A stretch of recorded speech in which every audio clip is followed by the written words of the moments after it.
नमस्कार दोस्तों, मेरे YouTube चैनल पर आपका एक बार फिर स्वागत है। जो लोग जेईई व एलडीसी की तैयारी कर रहे हैं, उनके लिए आज मैं एक छोटा सा टॉपिक लेकर आया हूं। आज हम बात करेंगे कंपाउंड जोड़ की। जेईई एलडीसी एग्जाम में इससे संबंधित एक क्वेश्चंस लगभग बार बार पूछा जाता है, तो इसी टॉपिक पर आज चर्चा करेंगे। चलिए शुरू करते हैं आज का टॉपिक, कंपाउंड जोड़। दोस्तों, कंपाउंड जोड़ क्या है? जब कभी भी दो विभिन्न रेल सेक्शंस की रेलों को जोड़ा जाता है, तो जहां पर वो जोड़ आता है वो कंपाउंड जोड़ होता है। तो उस कंपाउंड जोड़ को बांधने के लिए हम कंपाउंड फिश प्लेट का यूज करते हैं। ये अलग अलग होती है। जैसे मान लो 60 kg रेल सेक्शन है और दूसरी तरफ अगर हमारा 52 kg रेल सेक्शन है, इसको जोड़ेंगे तो वहां पर हमें कंपाउंड फिश प्लेट की जरूरत पड़ेगी। इसी प्रकार 52 kg रेल सेक्शन है और अगर 90 R रेल सेक्शन है, उन दोनों को अगर जोड़ना है तो हमें फिर से कंपाउंड फिश प्लेट जोड़ की आवश्यकता पड़ेगी। जैसा कि आप चित्र में देख रहे हैं, ये हमारा कंपाउंड जोड़ है। एक तरफ है इसमें 60 kg रेल सेक्शन और दूसरी तरफ है 52 kg रेल सेक्शन। इन दोनों को जोड़ा गया है कंपाउंड स्प्लिट से। तो इसमें जब 52 kg और 60 kg रेल सेक्शन को जोड़ा जाता है, तो हम इसमें यूज करेंगे जो कंपाउंड स्प्लिट है, उसका ड्राइंग नंबर होता है T696 से आपका हो जाएगा 699, क्योंकि इसमें 4 प्लेट लगेगी दोनों जोड़ों पे, दोनों साइड। तो ये हो गया 696 से 699। ठीक है। और अगर इसी में बात करें हम 52 kg और 90 R, अगर इसको जोड़ना है तो उसके लिए हम यूज लेंगे T1900 से T1901M। T1900M से 1901M, ये इसका ड्राइंग नंबर है। ठीक है, तो ये आपका हो गया। अब बात करते हैं कि इसमें जो रेल का हॉल होता है वो होता है 32 mm का।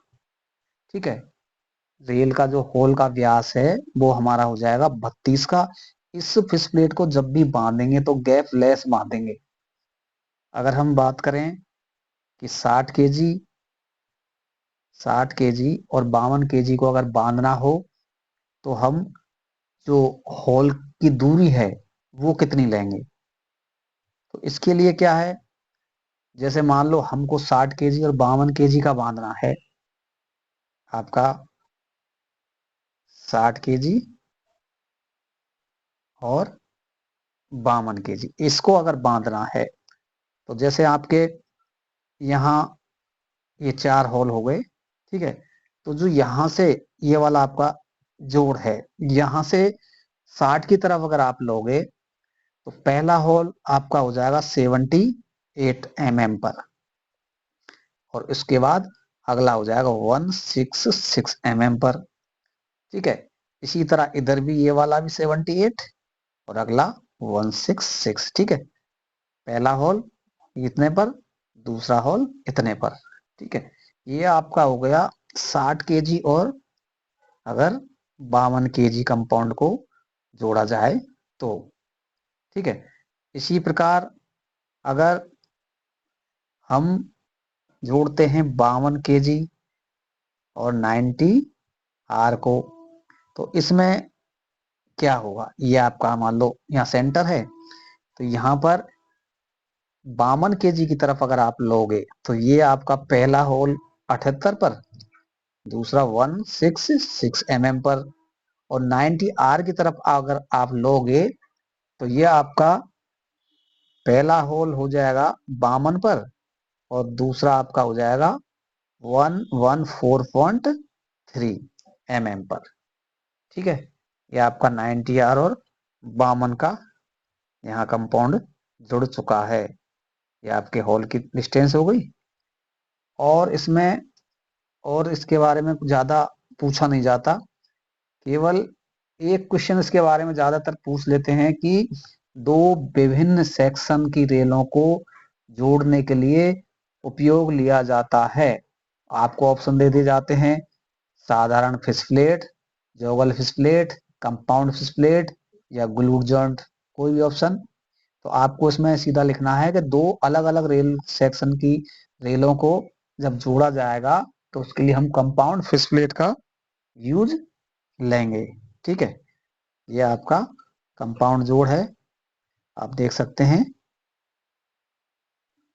ये वाला, ये उभरा हुआ भाग दिख रहा है। दूसरा इसमें क्या होता है कि जैसे हम इसको लगाते हैं तो नॉर्मली लगाते टाइम क्या होता है कि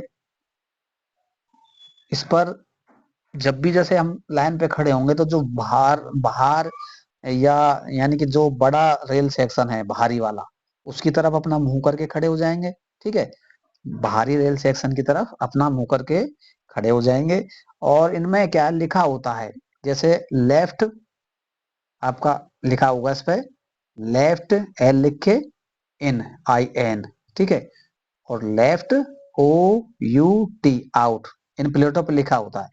ऐसे ही दूसरी साइड की अगर बात करोगे, ऐसे ही दूसरी तरफ लिखा होता है आपका R इन और R आउट, इन पर लिखा होता है नॉर्मली। यानी कि राइट हैंड साइड में इन वाली प्लेट ये हो जाएगी और राइट हैंड में ही आउट वाली ये वाली प्लेट हो जाएगी। ऐसे लेफ्ट इन हो जाएगा अंदर वाली, लेफ्ट आउट बाहर वाली। इस तरीके से आप इसको लगाते टाइम देख सकते हैं कि आप इसको कैसे लगाएंगे। ठीक है, तो ये आपका हो गया कंपाउंड फिश प्लेट। ज्यादातर बस यही क्वेश्चन इसमें थोड़ा याद रखना है कि विभिन्न फिश प्लेटों को, विभिन्न रेल सेक्शंस को जोड़ने के लिए क्या उपयोग में लिया जाता है, तो आपको लिख देना है कंपाउंड फिश प्लेट। ठीक है, इसमें तो यही था। अब थोड़ा सा हम बात कर लेते हैं आज ग्लूड जॉइंट के बारे में। ग्लूड जॉइंट में भी एक क्वेश्चन ज्यादा इंपॉर्टेंट होता है। वो क्वेश्चन क्या है, इसमें ज्यादातर ये पूछा है कि LWR क्षेत्र में उपयोग में लाए जाने वाले ग्लू जॉइंट को कहते हैं। तो आपको इसमें आंसर देना है, वो ग्लूड होगा आपका G3L, ये वाला। ठीक है, यही एक क्वेश्चन ज्यादातर पूछा जाता है। बाकी और थोड़ा इसके बारे में डिटेल जान लेते हैं। ये आप चित्र में देख रहे हो, ये ग्लूड है। ठीक है, तो ये वाला जो ग्लूड है इसमें आप देख रहे हो 6 वोल्ट लगे हैं। ठीक है, 6 वोल्ट लगे हैं। तो पहले बात कर लेते हैं इसके जो बोल्ट है इसके होल की साइज की। इसका जो होल साइज होता है वो होता है आपका 30 mm का। ठीक है, और इसमें जो बोल्ट लगा है ये आपका, इसका जो साइज होता है डाया व्यास जिसको बोलते हैं, वो आपका हो जाएगा 24 mm का। अब बात ये आती है कि होल साइज आपका 30 का है, बोल्ट जो लगा है वो 24 का है, तो इसमें तो काफी गैप रहेगा। लेकिन इसमें गैप होता नहीं है क्योंकि ये एक ग्लूड है। ठीक है, ये ग्लूड है तो इसके अंदर बोल्ट के अंदर जो होल है, बोल्ट का जो होल है 30 का है और बोल्ट हम लगा रहे हैं 24 का। जो 6 का इसमें जो गैप है उसमें क्या है, यहाँ पर आर पार इसमें एक प्लास्टिक का गोल पाइप टाइप का बारसर जिसको बोल सकते हैं, पाइप नुमा लगा रहता है, जिससे कि आए आपस में ये प्लेटें टच ना हो, शॉर्ट ना हो और ग्लूड हमारा शॉर्ट होने से बच जाए। ऐसे ही इस पूरी प्लेट में यहाँ पर पूरे में ग्लूड लगा रहता है, कपड़े के साथ ग्लूड लगा रहता है, ये आपस में टच नहीं होती। बीच में ये जो सेक्शन है इसको बोलते हैं टी, यहाँ पर इसको बोलते हैं टी। जब भी गाड़ी इस पे जाएगी तो ये दोनों रेलें जब आपस में पॉजिटिव नेगेटिव जब आपस में टच होंगी तो ये ट्रैक सर्किट क्षेत्र का काम करेगी और हमारा सिग्नल रेड हो जाएगा। ठीक है, तो ये 30 mm का होल साइज हो गया, 24 mm का जो वोल्ट है वो हमारा हो गया अंदर बासर हो गया। तो ये सेट हो जाएगा बिल्कुल, बिल्कुल ना हिलेगा डुलेगा, बिल्कुल सेट रहेगा और ना ही आपस में टच होगा। ठीक है, अब बात कर लेते हैं इस बोल्ट की। इस बोल्ट को बोला जाता है HTS। कभी कभी ये भी पूछ लेते हैं कि ग्लूड पे यूज लेने वाले बोल्ट को बोला जाता है HTS बोल्ट। ठीक है, ये आपका HTS बोल्ट इसको बोलते हैं। अब ग्लूड की क्या है, अगर इसकी लंबाई की बात करें तो आपका हो जाएगा 6.5 मीटर का। यहाँ टी है, टी से इधर आप नापोगे तो 3.25 हो जाएगा, इधर भी 3.25, यानी टोटल 6.5 मीटर हो गया। ठीक है, अब अगर इसकी बात करें ड्राइंग नंबर की, तो आपका 60 kg का जो ग्लूड है 60 kg जो ग्लूड है उसका ड्राइंग नंबर आपका होगा 2572। ये इसका ड्राइंग नंबर है 2572। और अगर 52 kg की बात करें तो आपका ये हो जाएगा 53 और 61, ये ड्राइंग नंबर हो गया। अगर वजन की बात करें तो आपका 60 kg का जो है उसमें लगभग वजन होता है 475 kg।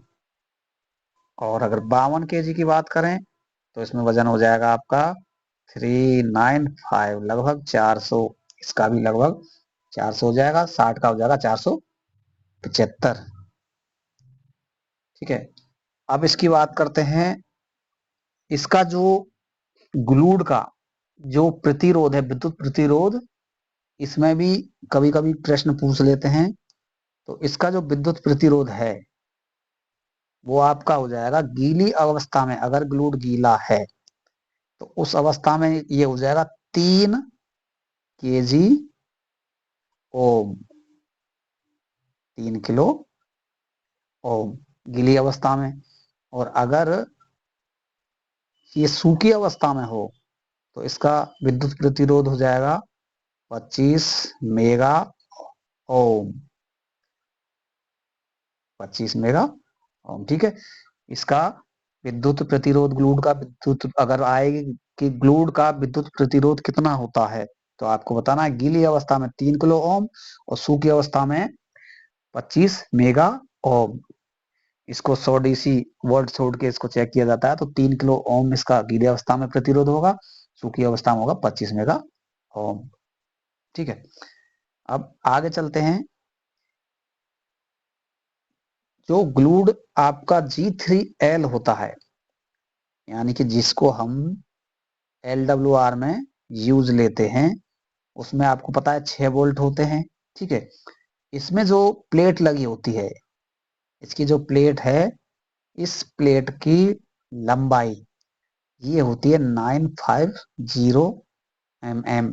इसको मीटर प्लेट भी बोल देते हैं, लेकिन मीटर में होती नहीं है, ये 950 mm होती है। ये क्वेश्चन भी अक्सर पूछ लेते हैं। और बोल्ट्स में होते हैं 6। ठीक है, इसके बाद और अगर हम बात करें G3S की, G3S, इसमें 4 बोल्ट होते हैं। और इसकी जो प्लेट होती है 4 बोल्ट वाली प्लेट की, इसकी टोटल लंबाई होती है 610 mm। ठीक है, ये यूज किया जाता है SWR में। और G3L किया जाता है LWR में।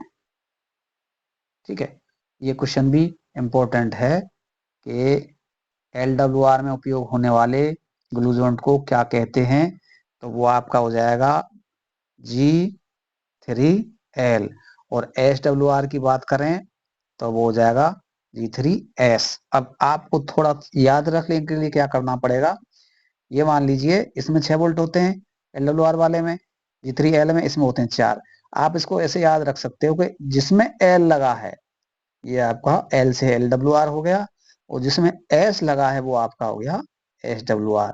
तो आप कंफ्यूज नहीं होगे कि LWR में कौन सा यूज होगा और SWR में कौन सा यूज होगा। तो ये पूछा जाए तो आप बता दोगे सीधा इसमें L है, तो ये आपको हो जाएगा G3L यानी LWR। एस मतलब SWR। ये इंपॉर्टेंट क्वेश्चन है, इसको आप ऐसे आराम से याद कर सकते हैं। ठीक है, इसके बाद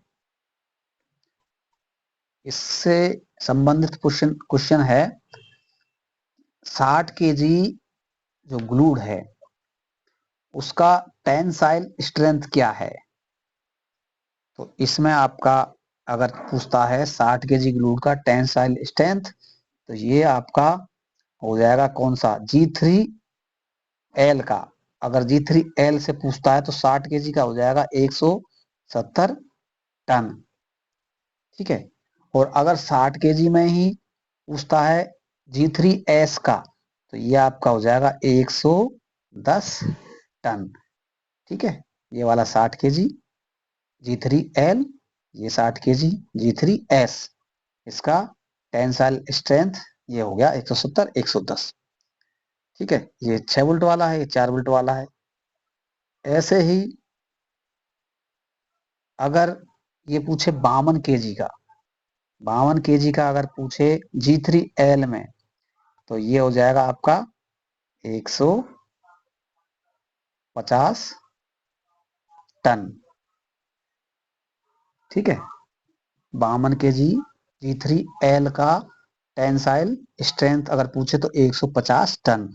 और अगर 52 केजी G3S का पूछे तो आपका हो जाएगा 100 टन।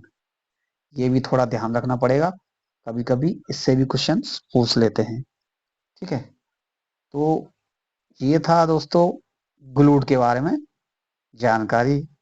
और इसमें क्या है, ध्यान रखने वाली बात क्या है कि जैसे आप ग्लूड लगाते हो तो ये क्या है कि एक तो इसकी पैकिंग अच्छी होनी चाहिए, क्योंकि अगर पैकिंग इसकी खराब होगी तो क्या यहाँ आपका चक्का लगेगा, यहाँ आपका चक्का लगेगा, ये दोनों जो नेगेटिव पॉजिटिव हैं ये पिट पिट के क्या है आपस में टच हो जाएंगे, और ये टच होते ही यहाँ जो प्लास्टिक लगा है इसके ऊपर से ये बावरी निकल के टच हो जाएगी, ये ग्लूड आपका शॉर्ट हो जाएगा और आपको दिक्कत कर सकता है। ठीक है, शॉर्ट होने की संभावना हो जाती है।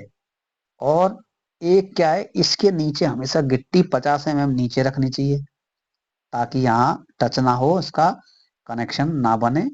और पैकिंग तो इसकी अच्छी होनी चाहिए, वरना ये ऊपर से पिट पिट के टूटने का भी डर रहता है।